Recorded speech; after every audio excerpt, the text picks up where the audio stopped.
Muy buenos días con todos a esta segunda semana de la investigación organizada por la Red Peruana de Universidades. Mi nombre es Andrés Melgar y el día de hoy me toca moderar esta mesa. Y en primer lugar quería saludar a todo el público que nos está viendo a través del streaming, y quería comentar que ya tenemos la presencia de 5 destacados investigadores de nuestro país. Tenemos la presencia de la profesora Evelyn Castro Gutiérrez, del profesor Edwin Pino Vargas, el profesor Oliver Vilca Guaita, el profesor Claver Aldana Reina y la profesora María Quispe Trinidad. Ellos van a exponer sus investigaciones en un periodo de 15 minutos, y vamos a comenzar ya con la primera presentación. En primer lugar, tenemos a la profesora Evelyn Castro Gutiérrez. La profesora Castro cursa actualmente estudios de doctorado en Ciencias de la Computación en la Cátedra CONSTEC de la Universidad Nacional San Agustín de Arequipa. Ha realizado una estancia tecnológica en la Universidad de Chile, en el Departamento de Ciencias de la Computación, asesorada por la doctora Nancy Hirschfeld, en el área de visión computacional, con una beca otorgada por el Fondesit. Es fundadora del grupo eWomen de la Universidad Católica de Santa María en el año 2015, y además ha recibido el reconocimiento de mujeres científicas en la investigación universitaria y mujeres destacadas en el Perú por la ANR en el año 2013. Bienvenida, profesora Castro. Adelante con su presentación, por favor. Buenos días con todos. ¿Me permiten, por favor, presentar mi pantalla y me comentan si se logra ver la presentación? ¿Hola? Correcto, correcto. ¿Sí? Se ve bien, se ve y se escucha bien, profesora. Adelante. Bien, buenos días con todos. En primer lugar, agradecer a la Red Peruana de Universidades por la invitación a esta segunda semana de la investigación para compartir con ustedes algunas experiencias en el desarrollo de investigación e innovación en nuestra universidad. Bien, el título de la charla de hoy es Desafíos en Ingeniería, Investigación e Innovación en Dispositivos Médicos como respuesta a necesidades en época de COVID-19. Pertenezco a la Universidad Nacional de San Agustín de Arequipa, al Centro de Investigación CITESOC, y en esta oportunidad la agenda que vamos a tratar el día de hoy tiene que ver con específicamente alguna frase que en algún momento pude leer acerca de la UNESCO, que el invertir en ciencia, tecnología e innovación es fundamental para el desarrollo económico y el progreso social. Todo lo que yo voy a poder comentar en estos 15 minutos no pudo haberse desarrollado si es que nuestra universidad y el gobierno peruano, a través del CONCITEC, no nos hubiera dado el financiamiento correspondiente para realizar este tipo de investigación. Bien, entonces, el día de hoy voy a tratar acerca del contexto, cómo nació el CITESOC, cuáles son los proyectos que estamos ejecutando en el área de salud y los proyectos en ejecución con el convenio de la Universidad de Oklahoma en Estados Unidos.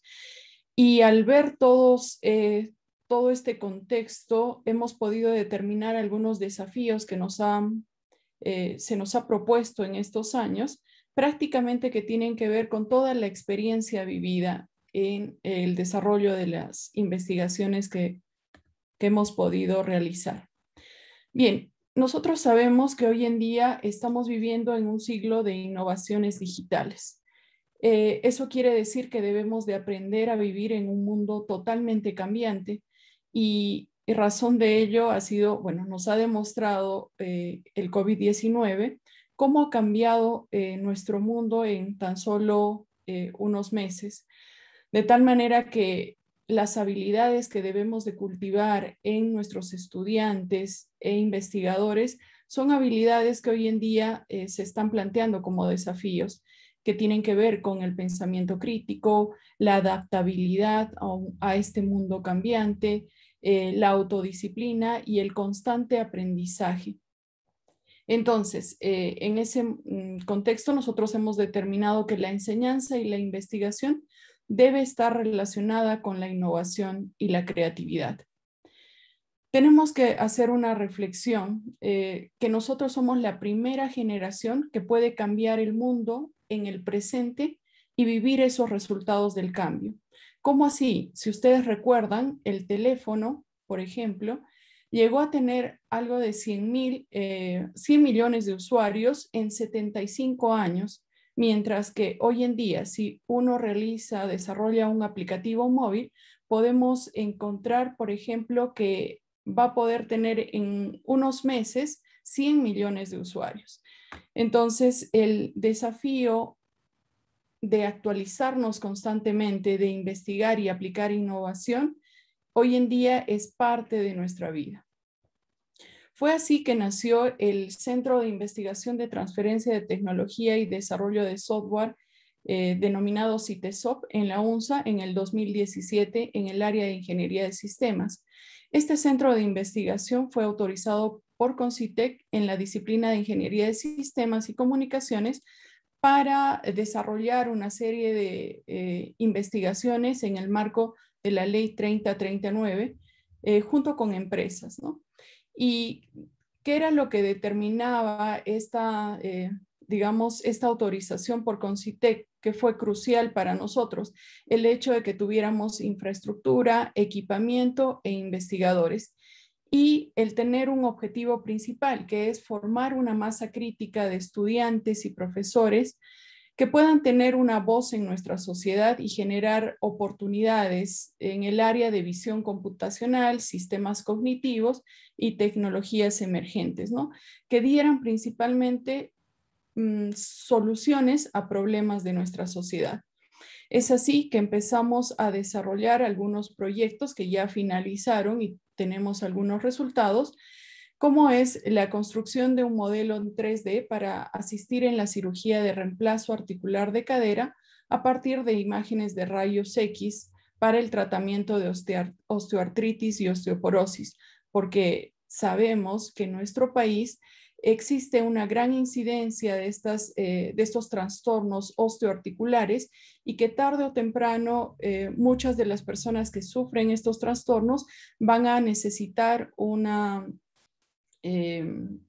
cirugía de reemplazo de cadera. A raíz de nuestra experiencia de tener estos proyectos, generar estas impresiones en 3D como era un prototipo de un implante de pelvis, lo que nosotros hicimos fue capacitarnos en la utilización no solamente de técnicas de inteligencia artificial, sino también en técnicas de utilización en impresiones 3D. Y es así que en el año 2020, cuando se da inicio a esta pandemia, en marzo precisamente, nosotros empezamos a hacer frente y apoyar a nuestros especialistas en primera línea, realizando impresiones en primer lugar de una serie de dispositivos de protección para ellos, teniendo en cuenta que nuestras fronteras en ese entonces estaban cerradas y no podíamos acceder a este tipo de dispositivos. Y en ese momento, al difundir esa noticia de que nosotros estábamos realizando desde la academia estas propuestas innovadoras con impresiones 3D, se contactó con nosotros el doctor Francisco Gutiérrez Peña, quien era anestesiólogo del Hospital Félix Torrealba Gutiérrez de Ica, de la ciudad de Ica, y nos comentó que estaba existiendo una alta tasa de contagios entre los profesionales anestesiólogos de nuestro país y que había visto en el internet un dispositivo que era un videolaringoscopio que podría ayudar a hacer frente y evitar los contagios masivos de estos especialistas, imprimiendo este dispositivo en 3D. Como equipo de investigación, nosotros empezamos a revisar todo el estado del arte acerca de cómo fabricar estos videolaringoscopios con tecnología 3D y pudimos someter el proyecto a un fondo financiamiento de Concitec y Fondesit y logramos obtener ese financiamiento. ¿Cuál era el problema que nosotros propusimos? Que si bien es cierto, ustedes pueden ver que tenemos a los anestesiólogos en todo el país que puedan realizar estos procesos de intubación, pero en época normal nosotros podíamos tener, como vemos en la figura 3, un proceso de intubación prácticamente cara a cara con el paciente. Esto en época de COVID no había cambiado tanto, de acuerdo a investigaciones en Italia o en España. Normalmente se estaba realizando este proceso de intubación de la misma manera, pero con equipo de protección para los especialistas. Esto sabíamos que seguía ocasionando ciertos contagios. ¿Por qué? Porque las secreciones salivales de los pacientes podían penetrar inclusive estos equipos de protección. Entonces, al ver que nuestros intensivistas eran una cantidad menor, la oferta era menor al número de intubaciones que se iban a realizar posteriormente y que hemos visto en la vida real que se han realizado, nosotros propusimos la realización de este prototipo de videolaringoscopía para reducir la posibilidad de contagios. Obtuvimos el financiamiento, revisamos el estado del arte y nos dimos con la sorpresa de que no habían publicaciones de patentes en nuestro país sobre estos videolaringoscopios. Fue así que empezamos a investigar un poco más acerca de la propuesta inicial de Aerangel Blade con la pala normal que se conocía del laringoscopio, denominada Macintosh. Obtuvimos alguna información de las medidas y logramos utilizar estas medidas para generar un diseño en 3D y poder realizar algunas modificaciones de este inicial laringoscopio. Adicionalmente, propusimos la utilización de un aerosol box, que era una protección, una barrera de contención del virus hacia nuestros especialistas y logramos rediseñar siempre de la mano con el anestesiólogo, quien nos comentaba cuáles eran las necesidades del día a día. Logramos diseñar también el maletín que iba a contener cada uno de estos equipos y en la parte de fabricación nos encontramos que habían diferentes polímeros que podíamos utilizar para la impresión en 3D de este laringoscopio. Es así que optamos, luego de hacer una serie de pruebas y errores, utilizar el policarbonato PC Max, el cual soportaba altas temperaturas, mayores a 100 grados, y tenía cierta resistencia a químicos fuertes. ¿Por qué? Porque sabemos que tenemos que esterilizar este equipo médico luego de que se realice una intubación endotraqueal. Realizamos las primeras impresiones de este modelo y llegamos a obtener en una serie de 10 versiones iniciales que fueron aprobadas. El último modelo fue aprobado por el anestesiólogo y también fue aprobado en las instalaciones del laboratorio de simulación de nuestra universidad en Arequipa. De esa forma, tuvimos un kit completo donde teníamos un aerosol box que iba a proteger a los especialistas en cuanto a las secreciones bronquiales de los pacientes y el laringoscopio que iba a tener una cámara endoscópica y permitir que el especialista esté lo más alejado posible al paciente. Tenemos este kit presentado y fue donado a 50 hospitales de la región sur, incluido el hospital del doctor Gutiérrez. Voy a hacer una presentación breve del video que podemos observar cómo está compuesto este kit de videolaringoscopía en estos momentos.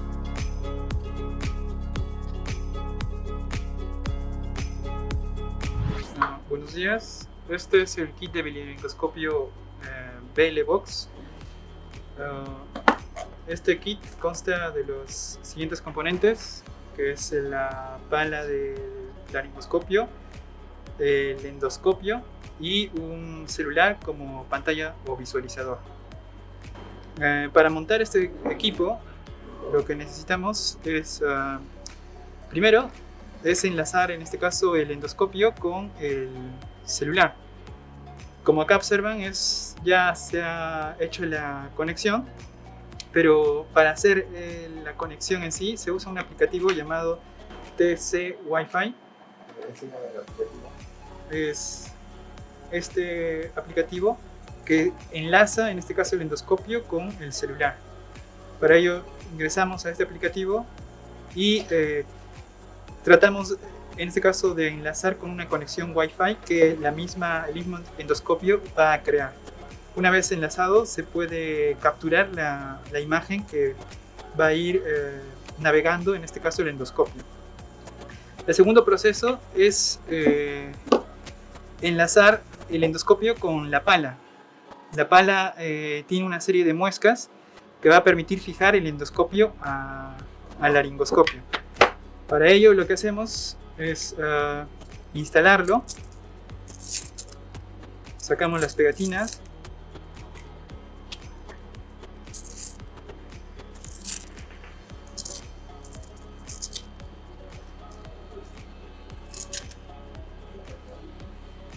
Y extendemos una porción de cable para tener mayor facilidad al momento de montar el cable del endoscopio sobre la pala. Estiramos el cable y bueno, sostenemos la punta del cable del endoscopio y insertamos en las muescas.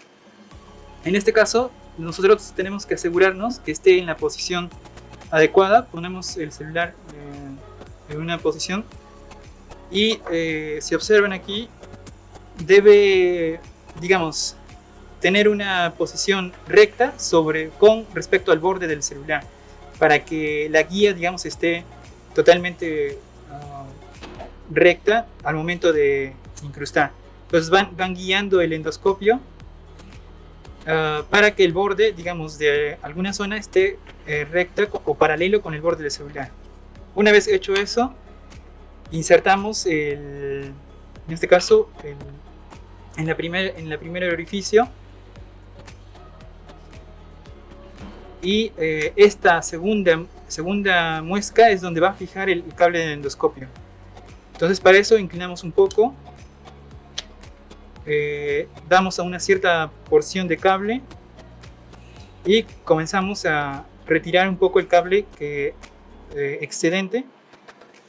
Para eso nos ayudamos un poquito del...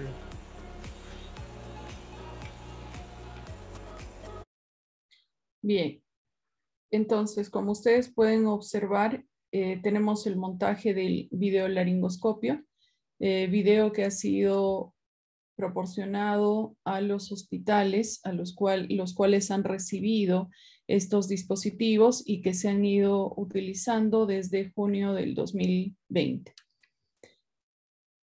Adicionalmente a las investigaciones que realizamos acerca del kit de videolaringoscopía, también hemos podido realizar la réplica del ventilador mecánico IBEN del MIT.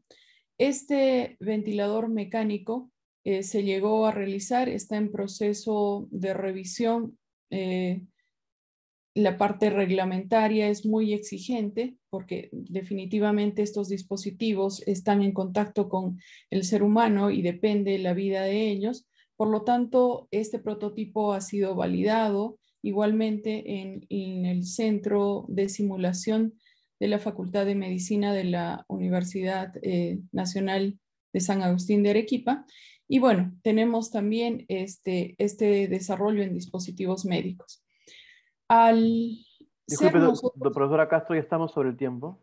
ok, al ser investigadores nos hemos dado cuenta que muchas veces si no tenemos un financiamiento posterior, estas investigaciones se quedan solamente en laboratorio. Es así que nosotros decidimos crear una startup denominada Medical Devices para iniciar con estas innovaciones y poder ser posteriormente utilizadas en nuestra sociedad.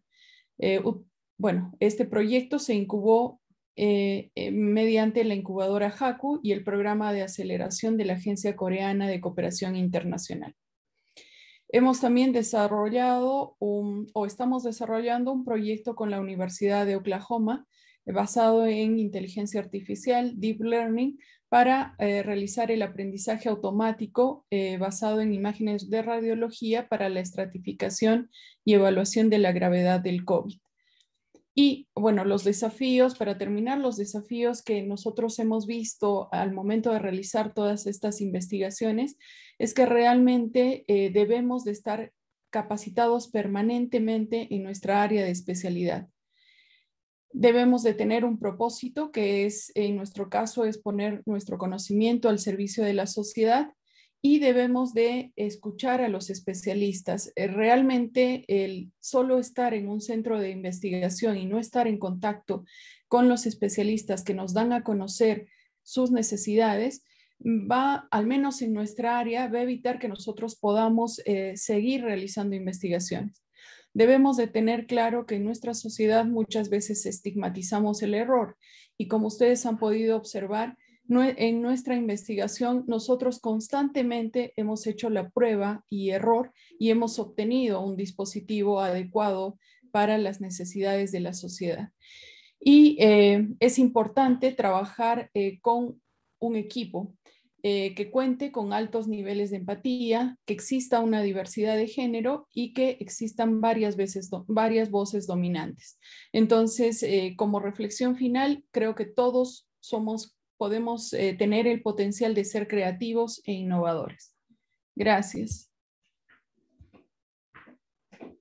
Muchísimas gracias por la presentación, profesora Evelyn Castro. Es muy interesante todo lo que nos ha presentado. Le pedimos al público asistente que si tuviera alguna pregunta, por favor la formule a través del chat, que al final estaremos dándole respuesta a ella. ¿Okay? Muchas gracias, profesora Evelyn. Continuamos con los siguientes ponentes. A continuación, tenemos la presencia del profesor Erwin Pino Vargas. El profesor Pino tiene 30 años de experiencia académica y profesional y en docencia universitaria, tanto a nivel de pregrado como posgrado. Su actividad profesional e investigación la ha venido desarrollando en el tema de recursos hídricos y temas afines. Es actualmente investigador calificado RENACYT del CONCITEC y tiene una extensa participación como ponente en congresos nacionales, así como internacionales, en temáticas vinculadas a recursos hídricos a lo largo de toda su vida profesional. Invitamos al profesor Pino para que por favor inicie su presentación. Tiene 15 minutos y igualmente el público podrá hacer preguntas en el chat que al final se responderán. Adelante, profesor. Muchas gracias. Muy buenos días con todos. Un agradecimiento especial a la Red de Universidades Públicas del Perú. En esta oportunidad voy a permitirme presentar uno de los proyectos que venimos desarrollando en la Universidad Nacional Jorge Basadre Groman de la ciudad de Tacna.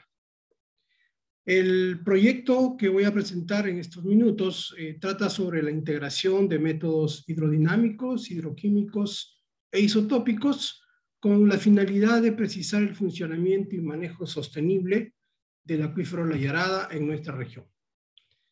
Bien, el acuífero La Yarada pues, es uno de las principales fuentes de abastecimiento de agua para la agricultura en la región. El cultivo bandera en esta región es el olivo. Esta agricultura se viene desarrollando en un acuífero que lleva poco más de 100 años de explotación. Como sabemos, nuestra región pues tiene problemas muy fuertes respecto a la carencia de recursos hídricos. se encuentra emplazada en el desierto de Atacama.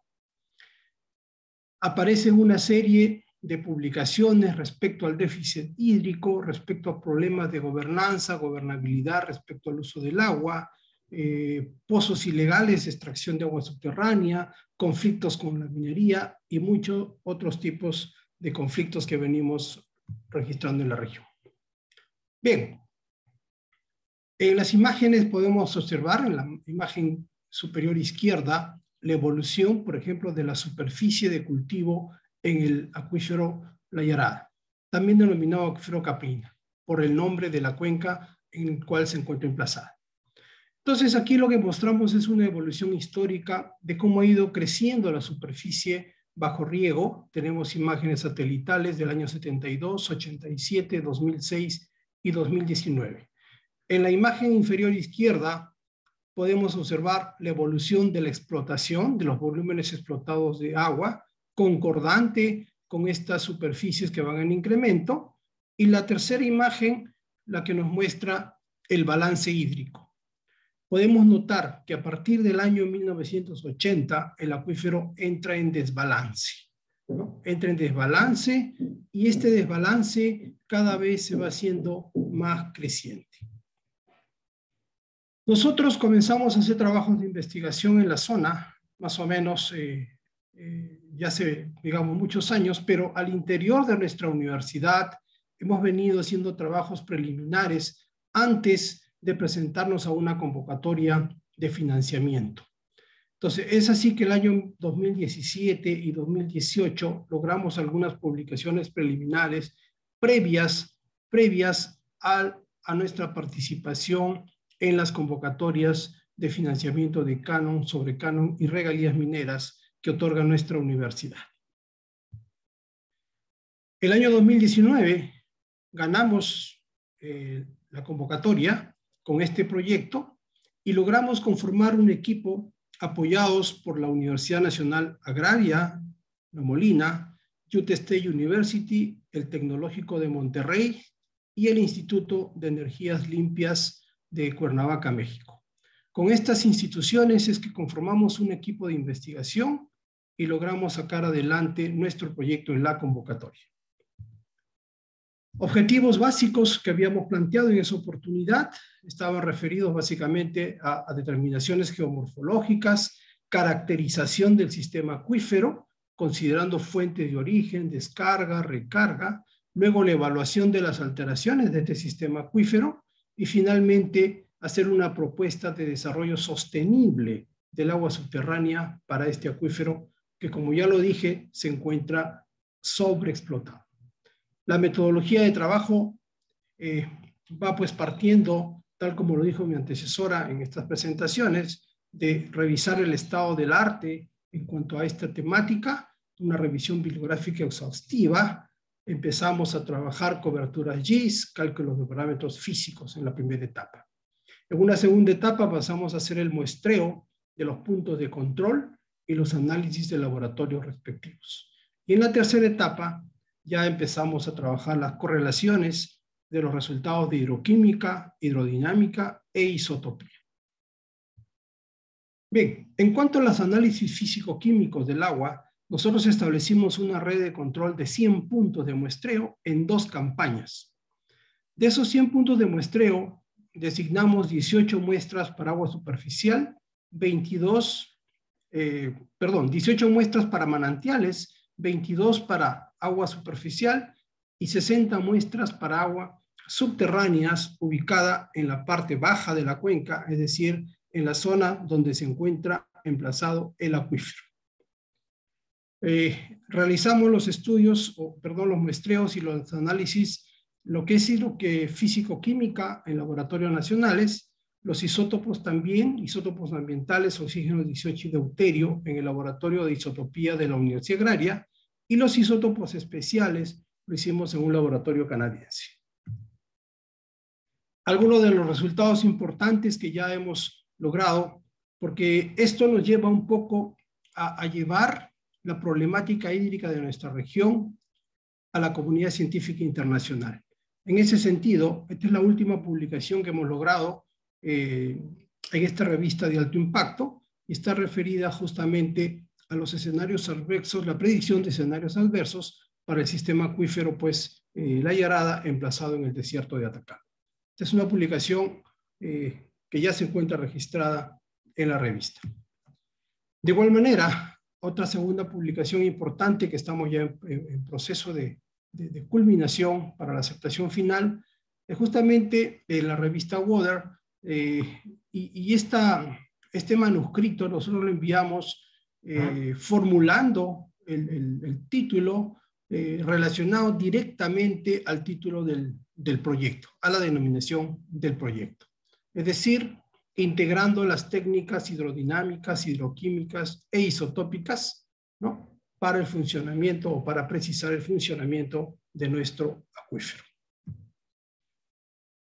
Como lo dije al inicio, tuvimos algunas publicaciones antecedentes a nuestra postulación que nos respaldaron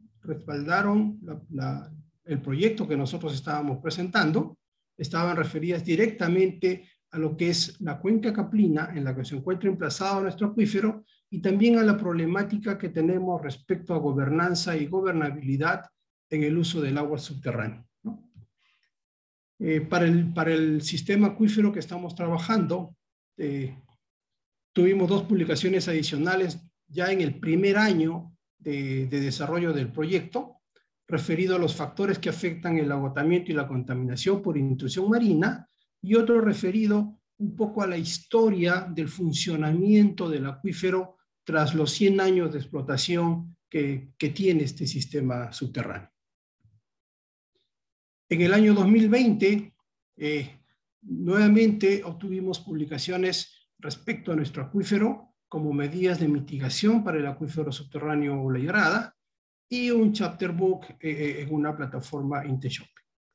En el año 2021, este año, también acabamos de realizar 2 publicaciones importantes respecto a los conflictos del uso del agua en esta región árida del sur del país y sobre explotación del agua subterránea y su interrelación con la agroexportación, específicamente referida a la producción de aceitunas por el cultivo del olivo como cultivo bandera en nuestra región Tacna. Hacia el año 2022, como les decía anteriormente, el número 25 de los artículos que aparecen en esta pantalla es el que lo tenemos sometido y ya próximo a lograr la aceptación. El número 24 es el que hice referencia como uno de los artículos con mayor impacto que hemos logrado, perdón, el número 23 como uno de los artículos que hemos logrado con mayor impacto, este ya está publicado, ¿no? Y tenemos 4 publicaciones en curso para el año 2022.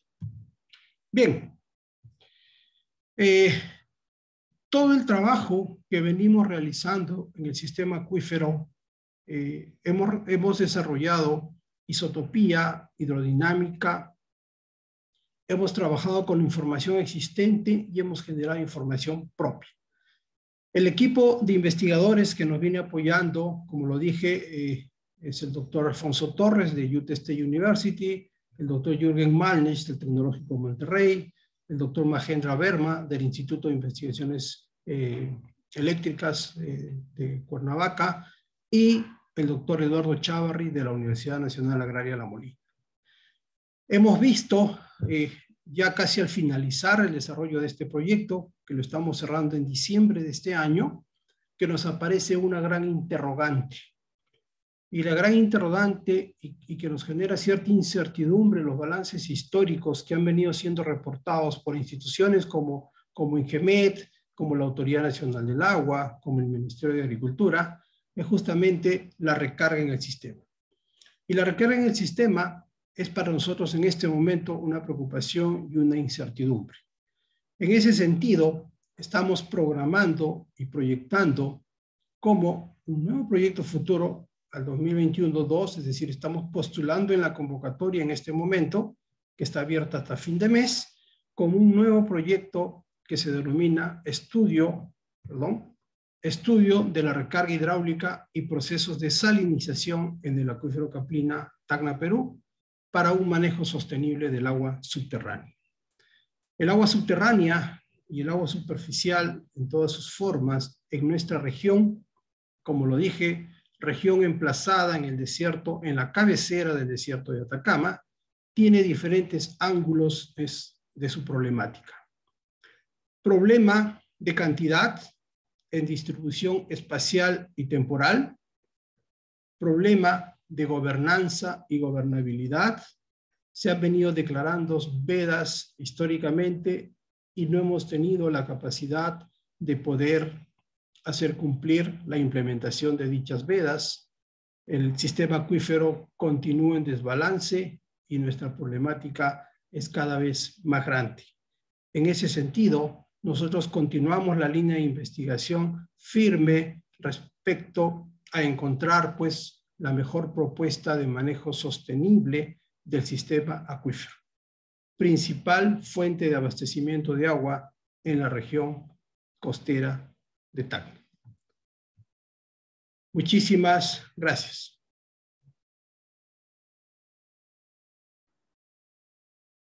Muchas gracias, profesor Pino, por su presentación. Interesante toda la investigación que ha venido desarrollando en temas de recursos hídricos. Y agradecemos su participación. Vamos a continuar con nuestro siguiente ponente. A continuación tenemos la presencia del profesor, el doctor Oliver Vilca-Guaita. El profesor Vilca-Guaita es docente principal en la Universidad Nacional del Altiplano de Puno.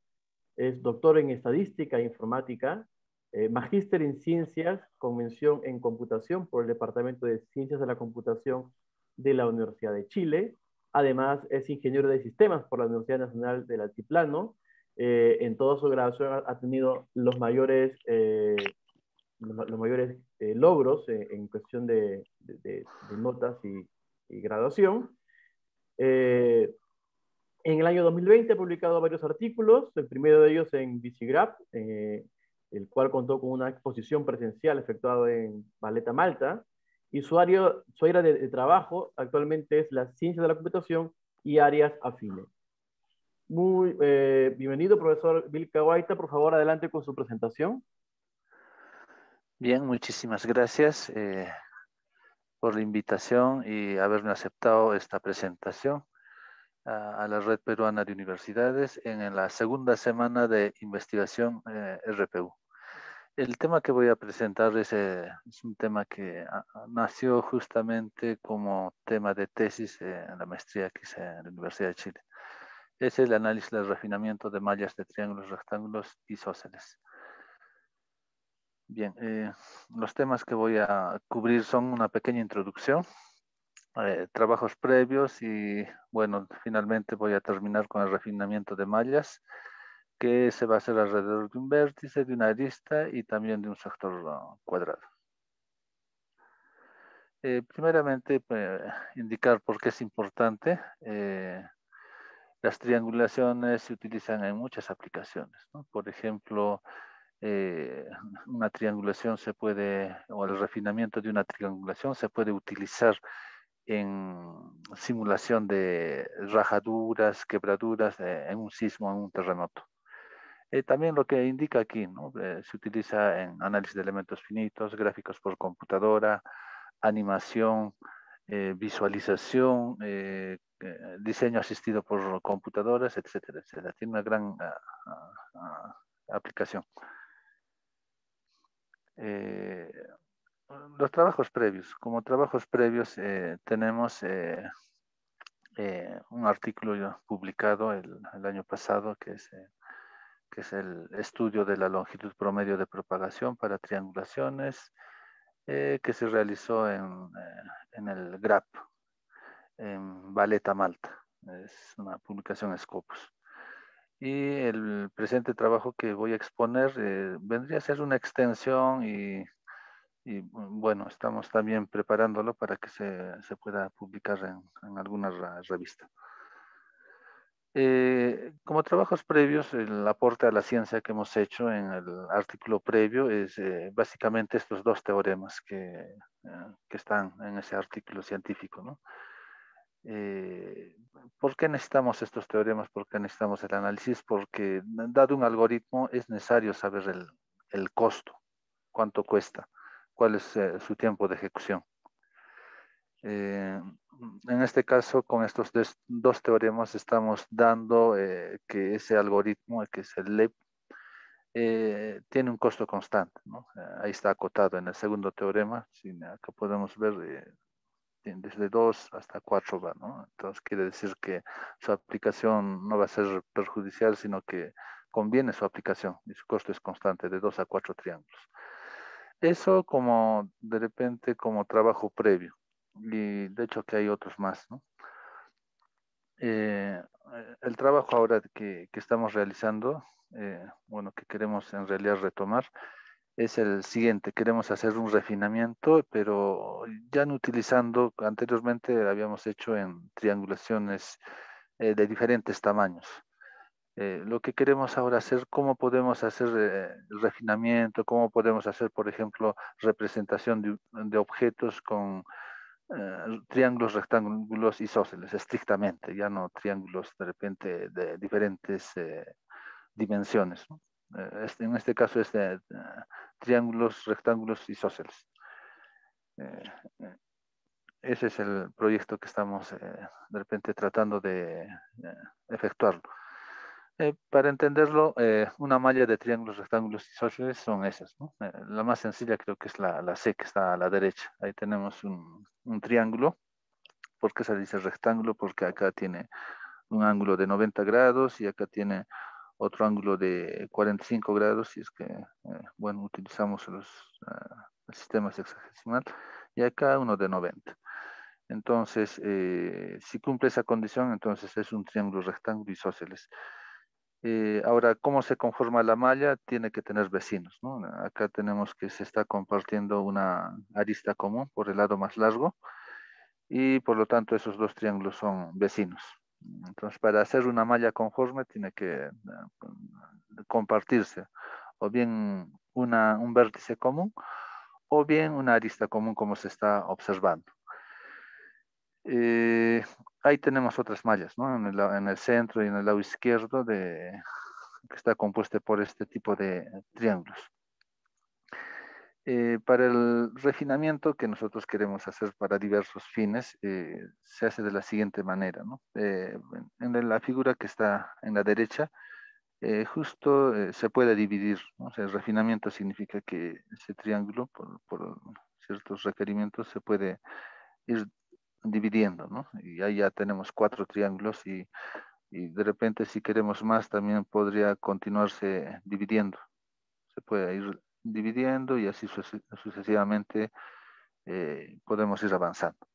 Entonces, queremos saber también que el costo, esta simulación se puede aplicar, ¿no? Como lo habíamos indicado, en un sismo aparece una rajadura y podemos ver cómo se van quebrando esas superficies. Pero ahora, ¿cuánto es el costo, no? El problema sería el siguiente, ¿no? El problema que estamos planteando. Dada una triangulación uniforme inicial de triángulos, rectángulos isósceles, y también una región de refinamiento. Por ejemplo, puede ser un punto, ¿no? Y también tenemos un parámetro que es la longitud de la arista, épsilon. Es decir, podemos nosotros requerir que le voy a poner aquí una flechita, para ese punto, queremos que todos los triángulos que estén alrededor de ese punto tengan una arista más larga, por ejemplo, épsilon, un parámetro. Entonces, tendríamos que ir dividiendo cada vez más y más hasta que los triángulos que están alrededor de ese vértice tengan esa dimensión épsilon. Es lo que es el problema que estamos planteando. Eso, a ver, acá tenemos, creo. Entonces, iniciamos. El primer reto que nos hemos planteado es a ver cómo nos va alrededor de un vértice, en este caso con triángulos, rectángulos isósceles, y empezamos con lo más fácil.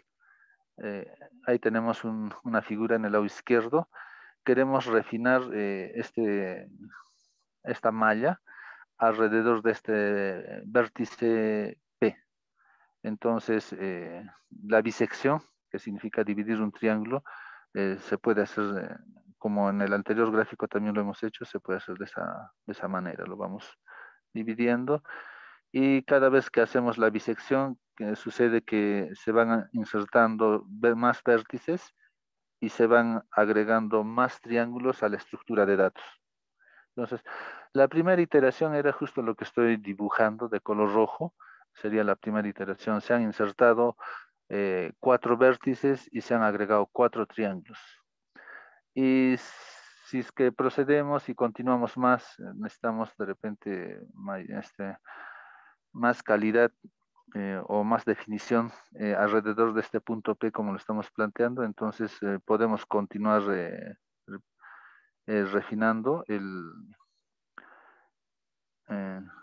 los triángulos, vamos refinando mediante la división de triángulos, de tal manera que los triángulos que están alrededor de ese vértice P son cada vez más pequeños. Entonces, si hacemos este procedimiento varias veces, hasta acá hemos hecho 2 iteraciones, ¿no? 2 veces hemos refinado. Entonces, de acá hasta acá hay 6 veces, 6 iteraciones. Y con 6 iteraciones ya se tiene que los triángulos, la arista más larga, epsilon, ya son más pequeñitas y de repente ya conseguimos la dimensión que requerimos. Entonces, el siguiente trabajo es, ¿cuánto es ese costo? ¿Cuánto es el costo? En el artículo que publicamos el año pasado, nos utilizamos una distribución geométrica y calculamos un valor aproximado, ¿no? Utilizando estadísticas. Pero en este caso, dado que son triángulos, rectángulos, isósceles, es posible obtener no aproximaciones, sino fórmulas exactas. Entonces, a ver,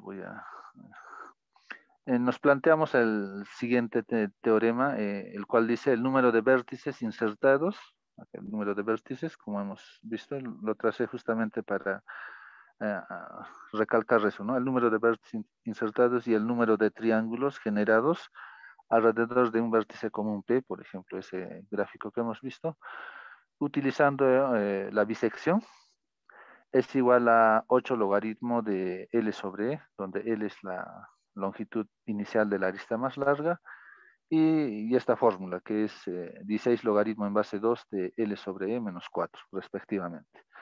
¿Cómo hemos llegado a esta conclusión? Lo que hemos hecho es analizar, y este es el caso más fácil, ¿no? Si tenemos esta malla y esta es una dimensión L, hemos hecho justamente el primer refinamiento, hemos hecho el segundo, el tercero, el cuarto, el quinto y hasta el sexto, como en la figura anterior.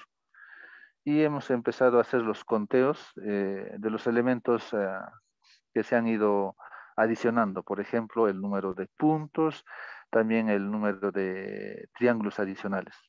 Por ejemplo, el número de vértices en cada iteración se agrega 4, como hemos visto. También el número de total vértices ya acá acumulados, acá en esta fórmula, son estos los que vemos, 8, 4, 8, 12, cada vez de 4 en 4. Entonces, llegamos a esta fórmula recursiva, que es igual a la iteración anterior, y le agregamos más 4.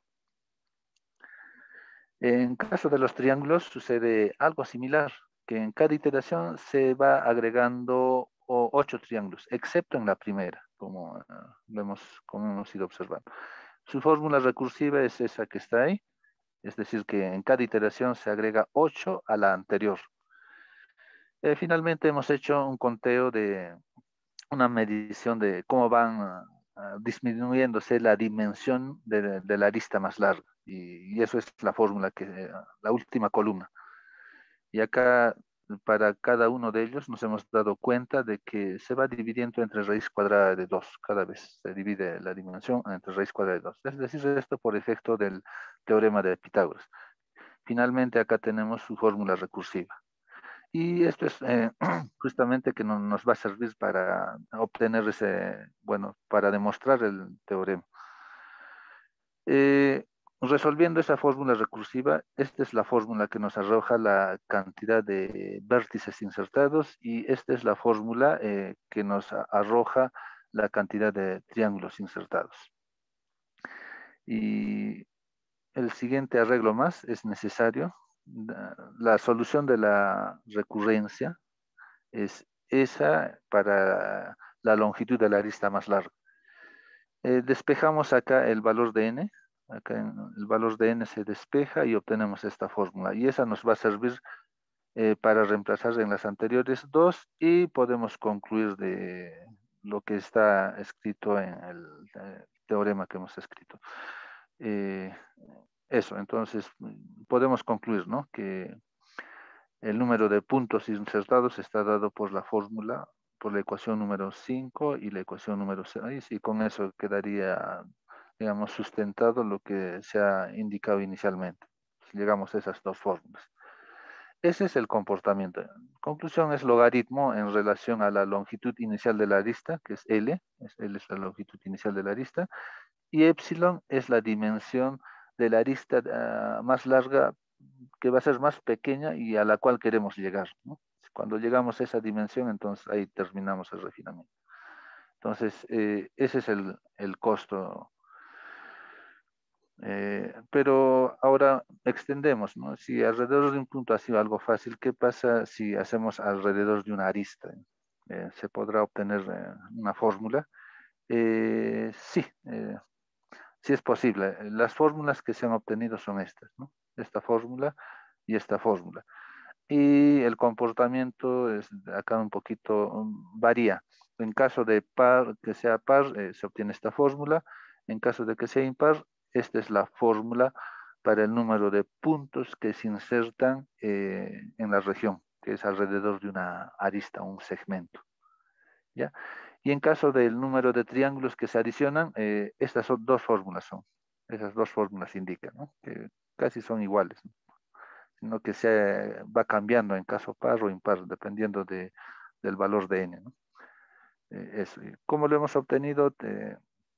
Igual, analizando, de repente acá tenemos, quiero hacer un refinamiento, no alrededor de un punto, sino alrededor de una arista, y cómo va comportándose, vamos registrando. Acá creo que este gráfico indica mejor.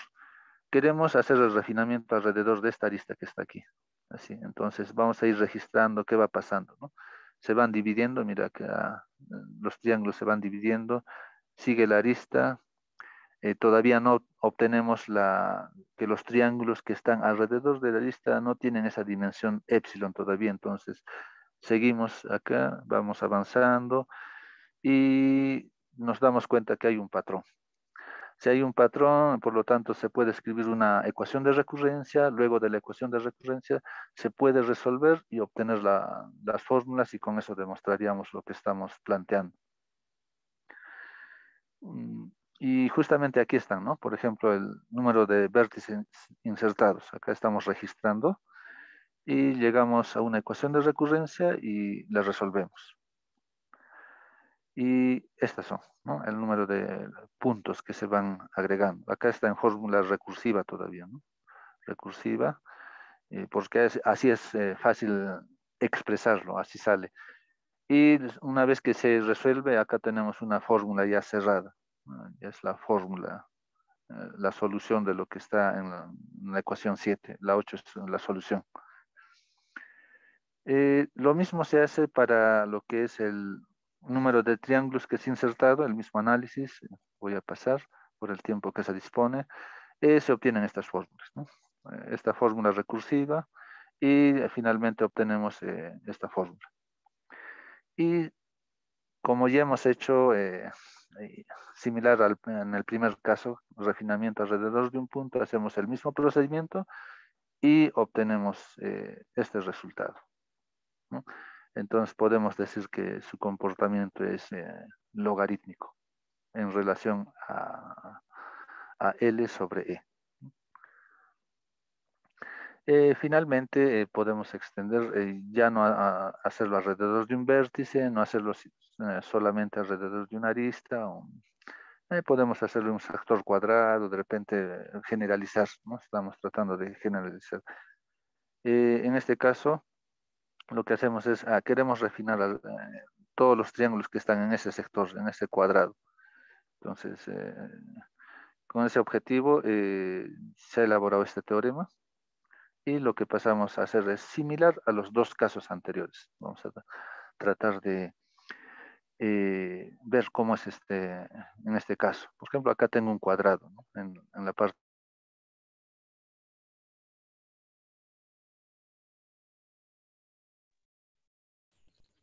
Señor Vilca, su audio, por favor.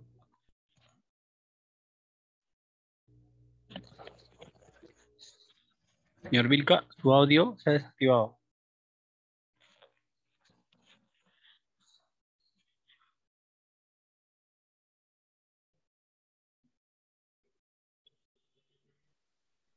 ¿Ahora se me escucha?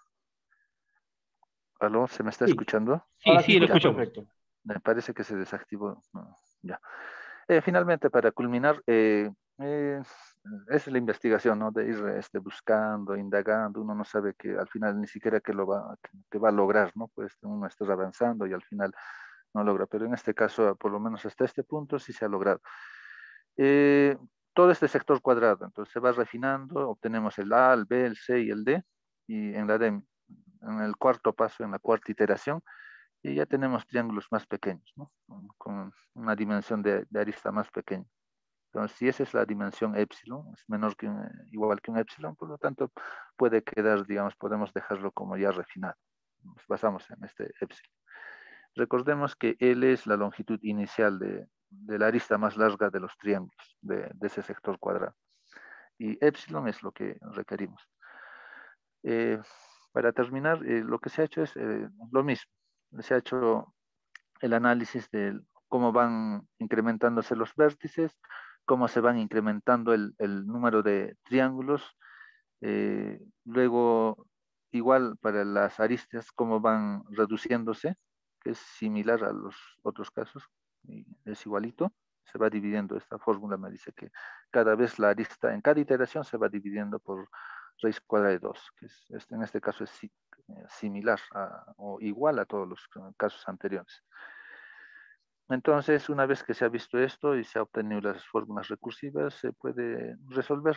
Hay formas de resolver la recurrencia, ¿no?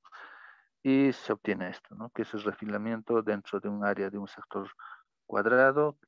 En caso de que es par, en caso de que es impar, tenemos eso, ¿no? Y ya ahí obtenemos una fórmula, en este caso cuadrática, porque ya no es alrededor de un punto ni de una arista, sino es una área.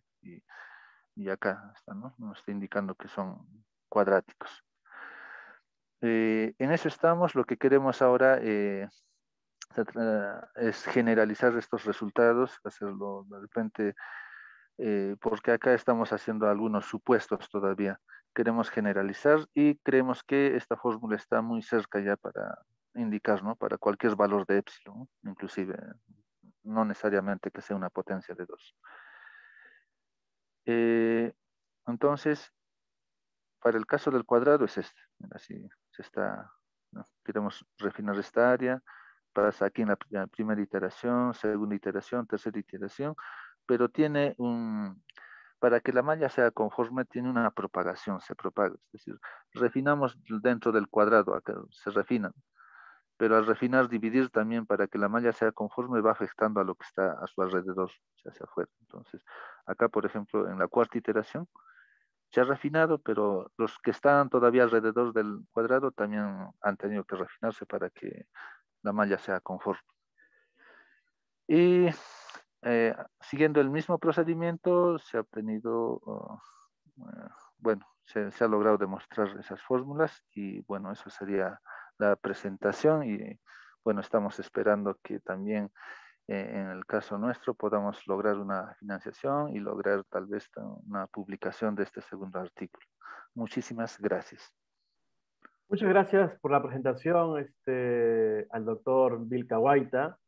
Excelente trabajo, ¿no? En el área de ciencias de la computación, que nos permite poder modelar e implementar algoritmos, ¿no? De bajo costo computacional. Vamos a continuar con la sesión. Vamos a presentar ahora a la doctora María Isabel Quispe Trinidad. La doctora Quispe es ingeniera industrial y magíster en gerencia social por la Pontificia Universidad Católica del Perú. Es doctora en ciencias de recursos naturales por la Universidad de la Frontera de Chile.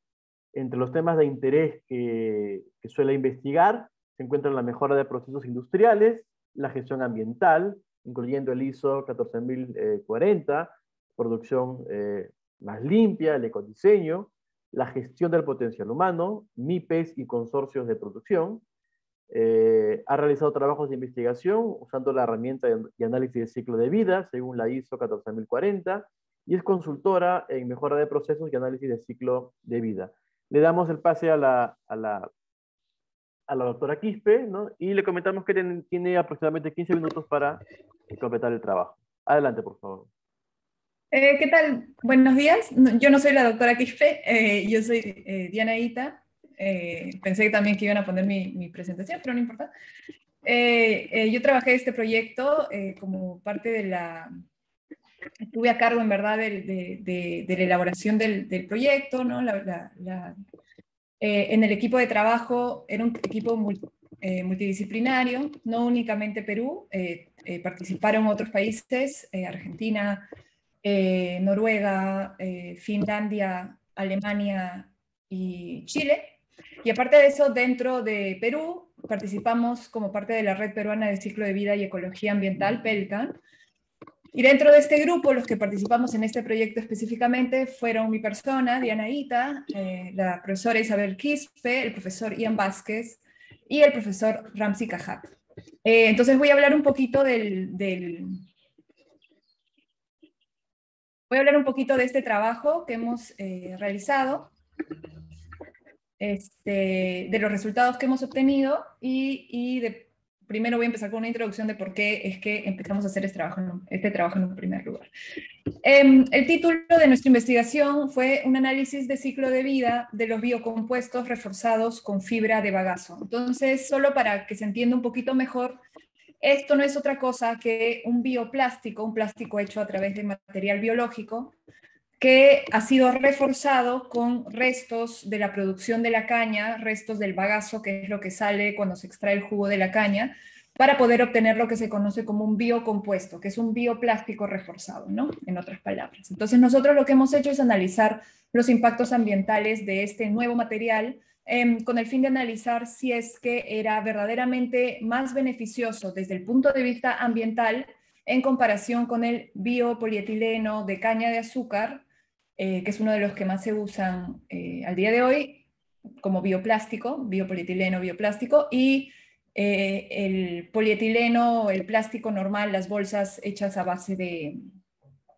material fósil. Entonces, antes de empezar, bueno, el contenido, ¿no? Lo que vamos a ver en este trabajo, antes de empezar quería empezar el trabajo, empezar la exposición explicando un poco lo que es el análisis de ciclo de vida. Y para poder explicar lo que es el análisis de ciclo de vidas, tengo que retroceder a lo que es el pensamiento de ciclo de vida. Entonces, el pensamiento de ciclo de vida lo que implica es poder tener en cuenta que todos nosotros somos parte del ciclo de vida de cualquier producto que ya sea produzcamos, o compramos, o utilizamos, o disponemos, ¿no? Entonces, si piensan, por ejemplo, en una camiseta de algodón, pues esta camiseta de algodón no solamente tiene impactos ambientales a la hora en que se dispone al final, ¿no? En que se dispone en el ambiente, se pone en un relleno sanitario o como sea, o se recicla, sino también tiene impactos a la hora de su producción, porque, por ejemplo, tienes que producir el algodón, y para producir el algodón necesitas agroquímicos, agua, tierra, etcétera. Luego tienes que transformar el algodón a la tela que vas a utilizar. Esa manufactura también tiene impactos ambientales. Luego de eso hay un uso que también tiene un impacto porque utilizas agua, detergente, etcétera.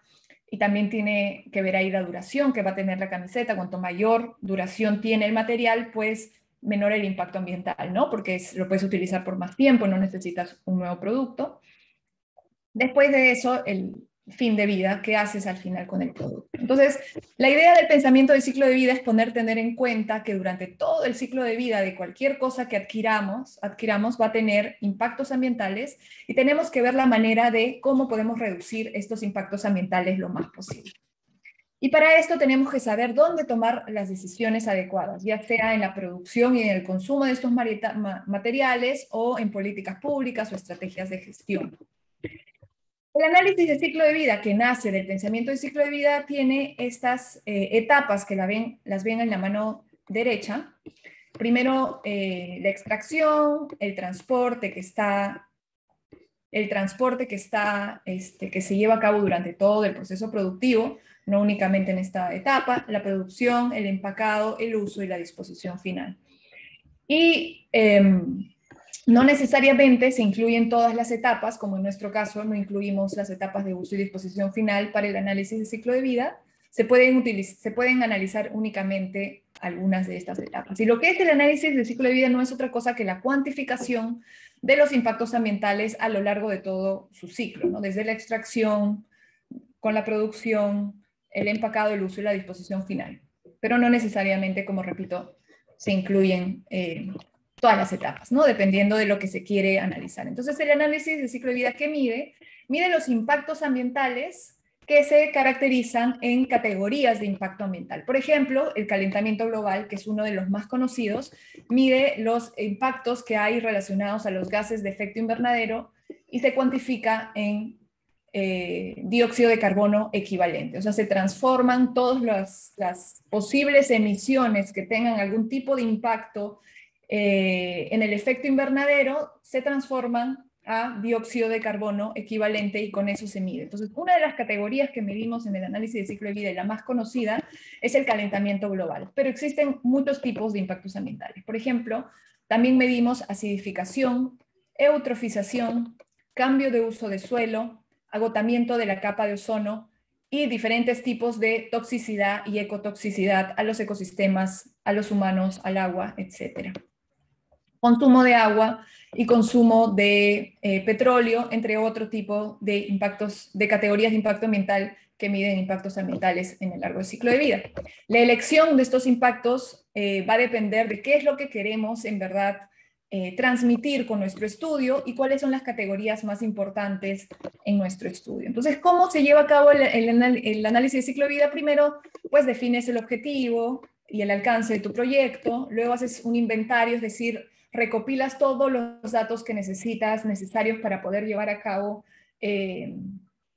para poder analizar los impactos que tiene cada uno de estos procesos. En inventario nos referimos a todas las cargas ambientales, ya sea toma de agua, toma de petróleo, toma de tierras y emisiones de gases, emisiones de aguas contaminadas, emisiones de residuos, etc. Todo esto se analiza y se traduce en impactos ambientales, que son las categorías que acabo de mencionar, y finalmente hay una interpretación de estos resultados. Entonces, regresando un poquito a nuestro estudio, lo que nosotros buscamos en nuestro estudio fue evaluar y poder comparar cuáles serían los impactos ambientales que tendría únicamente hasta la parte de producción, es decir, sin el uso y sin la disposición final, hasta la producción de pellets, que son los pedacitos de plástico, de biocompuesto, o sea, bioplástico reforzado con fibra, y su comparación con pellets de polietileno, que son los clásicos hechos, pellets de polietileno de petróleo, que son los clásicos hechos, y los pellets de polietileno a base de caña de azúcar. Entonces, hemos analizado cuatro tipos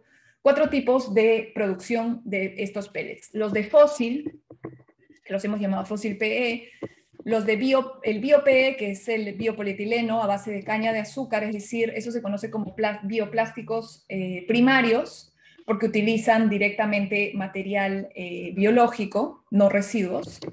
El biocompuesto A y el biocompuesto B, que son pellets de biopolietileno reforzados con fibra de bagazo, pero acá hemos analizado dos tipos de proceso, porque uno de los problemas que hay con el uso de las fibras del bagazo, de la caña de azúcar, es la cantidad de energía que se necesita para poder separar este material de los otros materiales que están contenidos en el bagazo. No se utiliza el bagazo de frente, sino se tienen que retirar las semicelulosas y las celulosas y quedarse con las fibras nada más.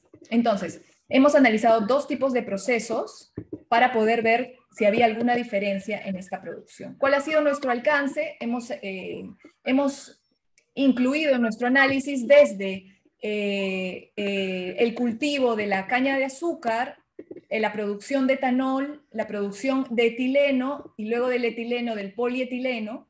Dentro del cultivo de la caña de azúcar hemos incluido también el procesamiento del bagazo, que es el residuo, y el fraccionamiento del bagazo para poder obtener las fibras, y a partir de obtener las fibras poder producir este biocompuesto, y hasta ahí nomás quedó nuestro estudio, ¿no? Y en este biocompuesto, como les mencioné, estamos viendo dos tipos de estudio de fraccionamiento, uno con agua caliente y soda y otro únicamente con soda.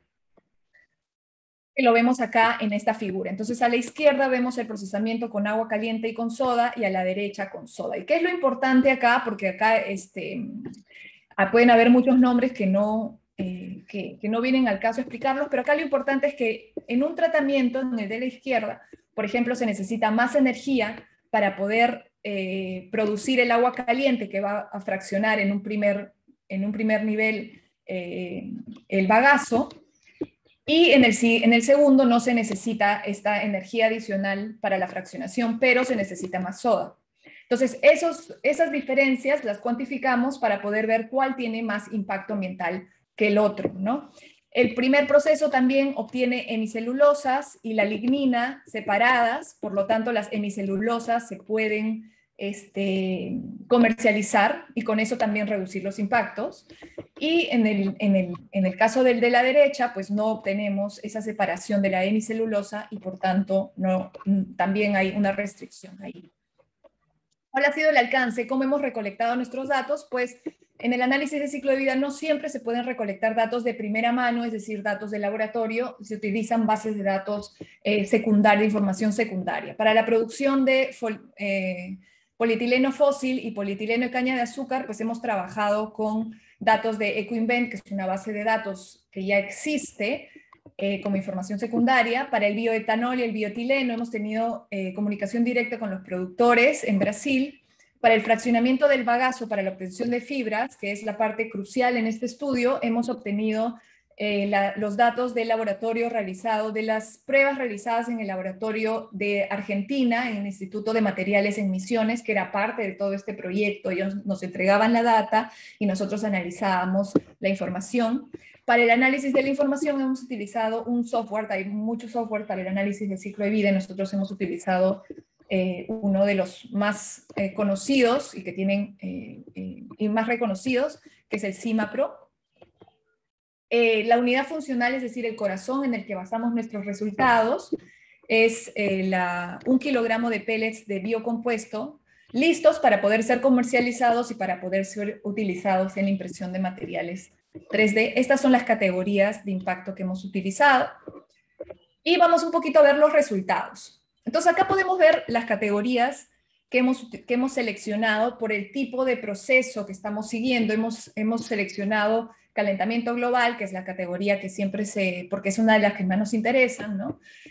Formación de ozono, acidificación terrestre, porque estamos hablando pues de campos de cultivo, eutrofización de agua por la misma razón, y uso de recursos fósiles, porque pues la idea es dejar de utilizar fósil de polietileno y empezar a utilizar biopolietileno reforzado. En el gráfico que está abajo pueden ver que la huella de carbono, es decir, los impactos al cambio climático o emisiones de dióxido de carbono, son mucho menores en el caso del biopolietileno de caña de azúcar y menores aún en el caso de los biocompuestos, que son los que hemos analizado en nuestro trabajo. Entonces vemos que si hay una reducción significativa de los impactos ambientales relacionados al uso de biopolietileno reforzado, que se conoce como biocompuesto. A pesar de haber visto resultados prometedores a la hora de analizar los impactos relacionados al cambio climático o emisiones de gases de efecto invernadero, decidimos también que era necesario analizar qué cosas, porque cuando uno hace un análisis de ciclo de vida toma decisiones a lo largo del análisis. Entonces, podrían haber cambios que nos pudiesen dar resultados mejores. Y estos se conocen como análisis de sensibilidad. Uno de estos cambios que vimos es qué pasa si en vez de colocar 30% de fibras, que era la mezcla inicial, colocamos 40% de fibras que, según nos indicaron en el laboratorio de Argentina, era como el máximo que se podía agregar de fibras sin alterar las propiedades de este biocompuesto. Entonces vemos que si agregamos más fibras, los impactos ambientales se siguen reduciendo. Entonces es algo positivo, ¿no? Vemos que si es que agregamos más fibras, podemos seguir reduciendo el impacto ambiental y tenemos que ver hasta qué punto podemos agregar más fibras sin alterar las propiedades del bioplástico. También hemos visto que si es que no recuperamos la soda, porque en el análisis que hicimos había todo un proceso de recuperación de soda similar al que se hace cuando se trabaja con pulpa de papel. Si es que no recuperásemos la soda, vemos que los impactos son los beneficios ambientales son menores al caso que hemos analizado donde sí se recupera, pero el cambio es mínimo y no necesariamente sería vital hacer una recuperación de la soda al final, ¿no? Eso se podría analizar. Y finalmente analizamos qué pasa si es que la energía que utilizamos no proviene de fuentes, de fuentes verdes, porque cuando hablamos de la producción de caña de azúcar, pues normalmente la energía que se utiliza para estos procesos productivos proviene de la combustión del bagazo, ¿no? Entonces, ¿qué pasaría si utilizamos energía eléctrica de la fuente, ¿no? Energía eléctrica como la que tenemos en los enchufes? Pues ahí vemos que esto es, por si acaso, ¿qué pasaría en Brasil? Porque es ahí donde se haría la producción, ¿no? En este caso vemos que los beneficios sí cambian, son menores los beneficios si se acercan mucho al biopolietileno, es decir, tal vez ya no valdría la pena el utilizar estos biocompuestos como alternativa al biopolietileno, ¿no?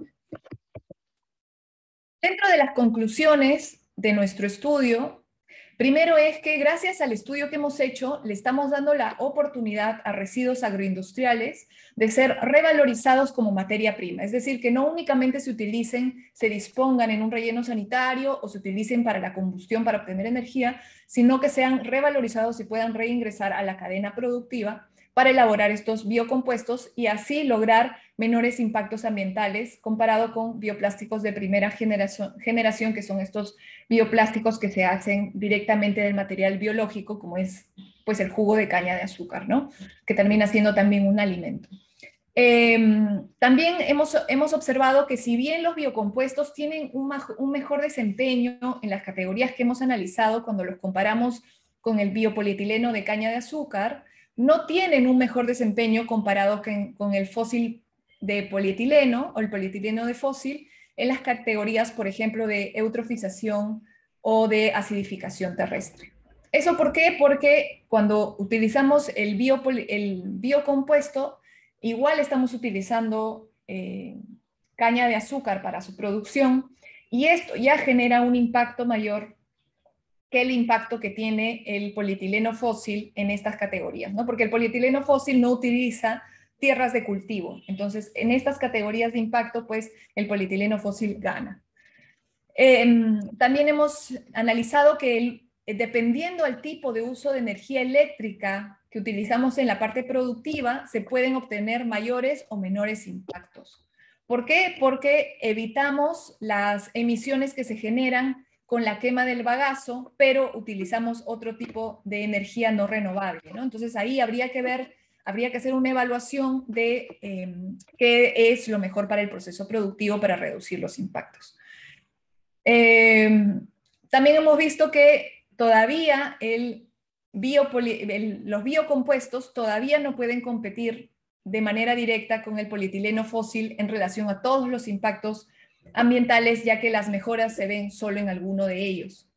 Tenemos que reducir aún más los impactos que hay en la parte de la cosecha y el cultivo y en la parte de la producción del etileno antes de producir el polietileno a base de caña para poder obtener mejores resultados. Entonces hay que ver nuevas rutas de cómo producir estos bioplásticos, por ejemplo, utilizando netamente materiales residuales como el bagazo u otro tipo de materiales residuales, ¿no? Dejar de utilizar materiales biológicos directos como es el jugo de la caña de azúcar, porque esto implica impactos ambientales muy altos.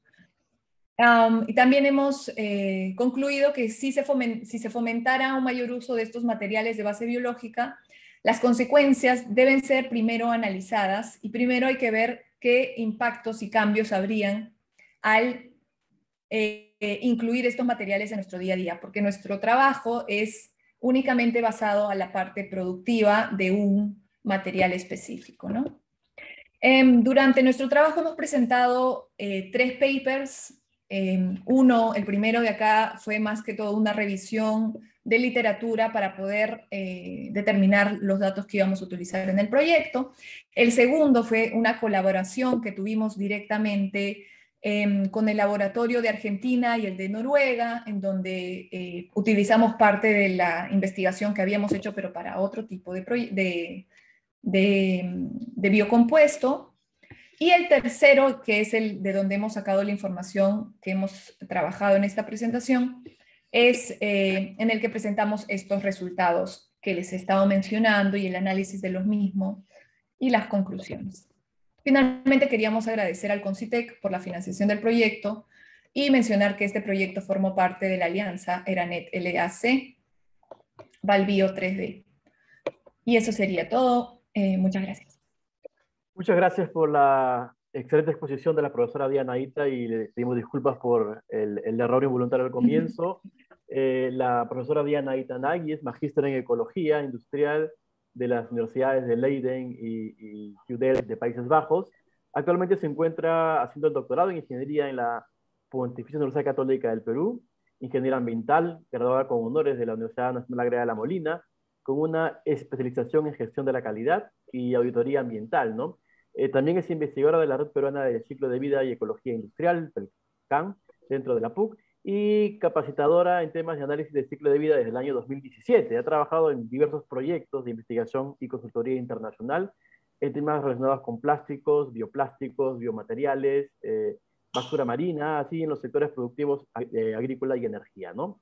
Con una diversa experiencia en temas de economía circular, análisis de ciclo de vida, análisis de flujo de materiales y sustancias y biomateriales, y también ha trabajado previamente durante 5 años en consultoría ambiental para empresas de diferentes rubros, mayormente mineras. Agradecemos por la presencia de la profesora Diana Ita, y vamos a continuar con nuestro último ponente, el profesor Claver Aldana Reina. El profesor Aldana es doctor en física, jefe del laboratorio de óptica y láseres de la Universidad Nacional de Trujillo. Ha realizado diversos trabajos de investigación sobre láseres aplicados a restauración de restos arqueológicos y nanotecnología. Ha realizado estancias de investigación en el ICAP de la UNAM de México y también en el IRAMAT de la Universidad de Bordeaux en Francia. Y es autor y coautor de diversas publicaciones, tanto nacionales como internacionales. Por favor, profesor Aldana, adelante. Sí, buenos días con todos. Por favor, confirmen si están viendo mi presentación. Se ve perfectamente y se escucha perfectamente bien, además. Muchas gracias. La verdad que estoy muy contento porque esta es una feria de proyectos. Estuve atento del comienzo. Muy interesante todos. Felicitar a los organizadores y a todos los ponentes. La verdad que nos ha motivado mucho. Bien, en esta oportunidad voy a hablar muy brevemente por el tiempo de lo que es el estudio fotoacústico de la limpieza láser de metales arqueológicos. Esto es parte de un proyecto mayor que es una suma de esfuerzos entre la Universidad Nacional Trujillo, la Universidad de Florida y la Universidad Nacional Mayor de San Marcos. Es un proyecto multidisciplinario donde los investigadores principales son el doctor Gabriel Prieto, quien les habla, Claver Aldana, y la doctora Elvira Ceballos de la Universidad Nacional Mayor de San Marcos. Este proyecto tiene financiamiento pues, de CONCITEC Banco Mundial. El título de este estudio de aplicación de técnicas láser para limpieza y restauración de bienes arqueológicos y el uso de difracción de rayos X para identificación de componentes cristalográficos que afectan las pinturas murales en la costa norte de Perú. Bueno, la problemática principal radica pues en que Perú, un país muy rico, con mucha riqueza arqueológica, con mucho patrimonio cultural. En la costa, sobre todo aquí en la norte, aquí en Trujillo, muy cerca, en la playa de Huanchaco, tenemos un proyecto a cargo de Gabriel, el proyecto Paguán, proyecto arqueológico Huanchaco, donde están haciendo excavaciones desde los últimos años. Y entonces se ha detectado pues que la alta capa freática, la napa freática que está casi pues a la superficie, afecta a los materiales arqueológicos, tanto las pinturas como lo que ahí se encuentra. Entonces, en este proyecto, digamos que es multidisciplinario, ¿no? Ha incluido pues tanto los procesos de excavación, recuperación de los restos, y bueno, En este mapa satelital se puede ver en recuadro rojo la zona de excavaciones, ¿no? El lugar exacto es Pampa La Cruz, que está ubicado en el distrito Huanchaco, el Valle de Moche, en la costa norte de Perú, ¿no? Esta zona intervenida del presente proyecto abarcó el área que está encerrada en el recuadro. Ahí se han encontrado pinturas, se han aplicado las técnicas de fluorescencia rayos X con la doctora Elvira para analizar, digamos, algunos restos encontrados allí, y otros restos como metales, cerámicas, tejidos, maderas, ¿no? También ya están siendo analizados por nosotros en la Universidad de Ciudad de Trujillo, y también ver la posibilidad del uso de la radiación láser para su limpieza y restauración. Entonces acá está una vista ya más cercana del lugar de las excavaciones, que han permitido, digamos, encontrar una gran riqueza arqueológica, ¿no? Aquí está una vista, una fotografía donde podemos ver justamente al fondo un muro con pinturas, ¿no? Y también estos ya algunos trozos, fragmentos de esas pinturas y los frisos y diferentes periodos. Ya los arqueólogos ya nos dan mucho más conocimiento de la procedencia, los están estudiando también. Se han encontrado restos de madera también, entonces que necesitan una restauración, una limpieza de la mejor manera, ¿no? También metales altamente corroídos, textiles. Entonces, en esta presentación breve, solamente me voy a remitir a los metales, ¿no? Bien, entonces, ¿qué técnica en particular nosotros estamos desarrollando? Una técnica no muy conocida, pero que tiene muchas ventajas. Claro, indudablemente toda técnica tiene su pro y su contra, pero mientras más técnicas tengamos, pues es mucho mejor, ¿no? Mientras más técnicas, es bien. El trabajo de la fotoacústica lo venimos deseando ya desde varios años aquí en la Universidad Nacional de Trujillo, teniendo como antecedentes, pues, a un proyecto ya con financiamiento del canon minero, que también ya está en proceso de cierre, ya prácticamente concluido, y donde nos permitía adquirir algunos dispositivos láser. Y ya con Fondesit se logró otros pequeños equipamientos menores, pero también, sobre todo, la parte arqueológica de las excavaciones y las extracciones, ¿no?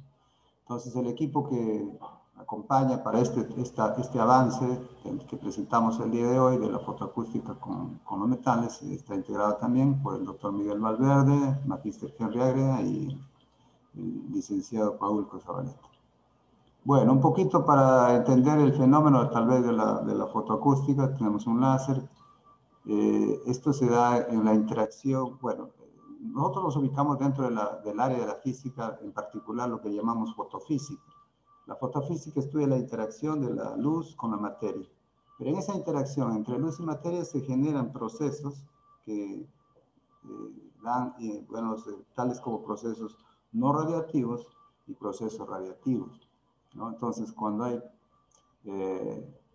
esa energía de las ondas electromagnéticas que siguen el material, distinguimos claramente dos situaciones, lo que llamamos régimen termoelástico y régimen de ablación. En el régimen termoelástico pues no hay modificaciones, cambios físicos que dañan, son procesos reversibles. En el régimen de ablación pues hay extracción de material y hay procesos ya irreversibles. Entonces, lo que se trata es, bueno, de aplicar estos conocimientos, pero ya en restos arqueológicos, y por la naturaleza de los restos no podemos, pues como son patrimonio cultural, pues no podemos arriesgar en el sentido de deteriorarlos, ¿no? Bueno, sería un poquito ya, necesitaríamos mayor tiempo para explicar en qué consiste la parte física, y creo que como he percibido en el proyecto, más que todo es dar a conocer los avances. Por eso es que vamos a obviar, pero en síntesis, digamos acá, en la interacción de luz, materia, como decía, se generan procesos no radiactivos, como por ejemplo la emisión de ondas sonoras o chasquidos, pulsos acústicos, hay la emisión de ultrasonidos en el material, hay la formación de plasmas, y entonces Existen diferentes técnicas para hacer el diagnóstico de estos procesos. Entonces, en el laboratorio, nosotros utilizamos, en particular en el laboratorio de óptica y láser de la Universidad Nacional de Trujillo, sensores en base a micrófonos para captar los pulsos acústicos, sensores ultrasónicos para captar y detectar las señales ultrasónicas, y la técnica de espectroscopía de plasmas inducidos por láser y la técnica de deflectometría láser.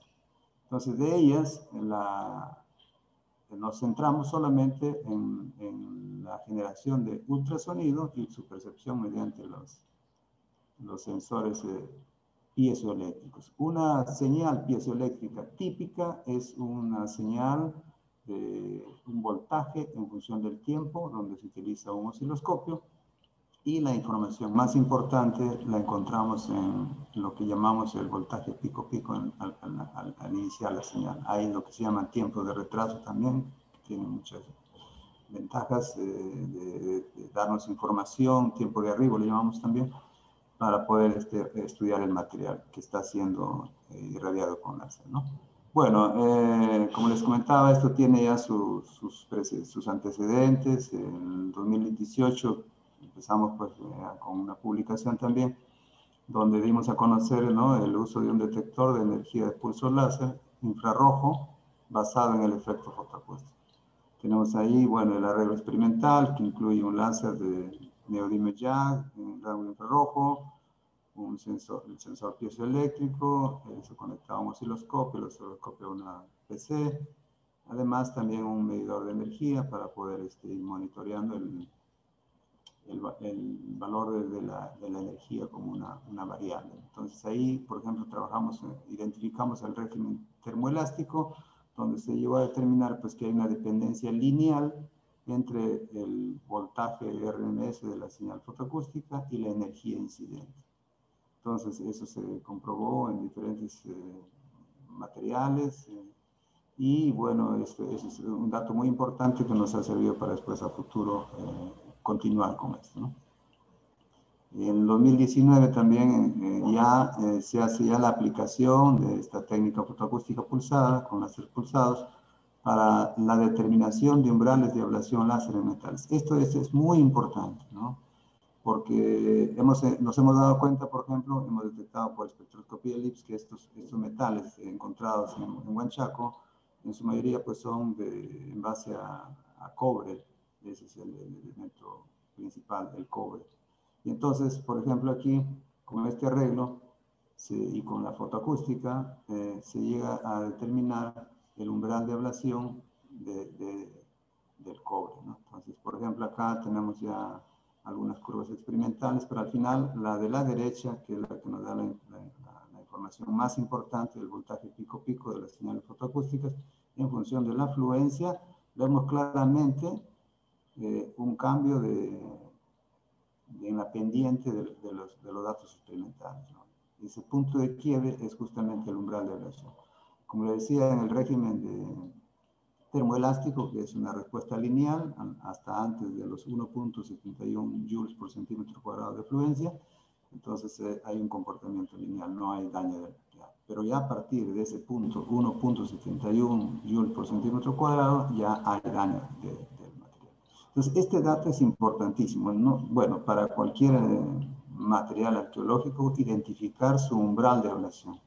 Entonces, eso nos da la seguridad que si nosotros hacemos la irradiación del material con energía, con fluencias menores al umbral de ablación, no vamos a dañar al material. Entonces, eso es justamente lo que hemos hecho, ¿no? Entonces, en este arreglo, con un láser neodimmer YAG infrarrojo, o también puede ser con radiación verde, pues acá está la muestra arqueológica, ahí está el sensor piezoeléctrico, y lógicamente estamos trabajando a fluencias por debajo que sabemos que del umbral de ablación del cobre, ¿no? Bueno, aquí tenemos un pequeño video donde ya mostramos, bueno, uno de los equipos recientes que se han adquirido, el láser, está el espejo en la parte superior, por acá hay una lente que va concentrando, y ahí está el resto, creo que es una porra de cobre, y bueno, acá se pueden apreciar las señales fotoacústicas. Acá está el medidor de energía. Bueno, previamente habíamos calibrado en láser.